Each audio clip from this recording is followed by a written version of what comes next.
এমন নাকি আজও প্রশ্ন করতেছেন কি ইয়াবা পাইছে মানে কি আমার ইয়াবা গাড়ি কার ইয়াবা আমার না, ও কিনছে ও খাইছে।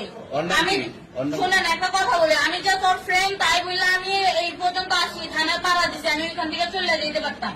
আমি একজন আর্টিস্ট, ওকে, আমার ডান্সার, আমার সবকিছু আছে। আপনারা কি মনে করতেছেন এতক্ষণ? আপনাদের সাথে আইসে এসে কথা বলতেছে, আপনারা আইসে এসে কথা বলতেন। ও বাবা ভাই আমি কি দোষ করছি? ভাই আমি মদ খাই, আমার লাইসেন্স আছে, আমার লাইসেন্স করা, আমার বাড়ির লাইসেন্স করা, আমি মদ খাই। মদ খান আর প্রেসিডেন্টটা কে? না এগুলো কোনো কিছুতে আমি আসক্ত না। আপনার সঙ্গীর নাম কি? আমি ট্যুর দিতে এসেছি। সঙ্গীর নাম ভাই ট্যুর দিতে এসে যে আপনাদের এখানে যে এরকম মানে কেজলে খাইছে যে আমি বারবার বলতেছি যে আমি মাদকে আসক্ত না, তবু আপনারা জোর করবো বাবারা খালি ঠুসাইতেছেন ওই রাইতের দিকে। মানে কি পাওয়া কি পাওয়া হয়েছে এখন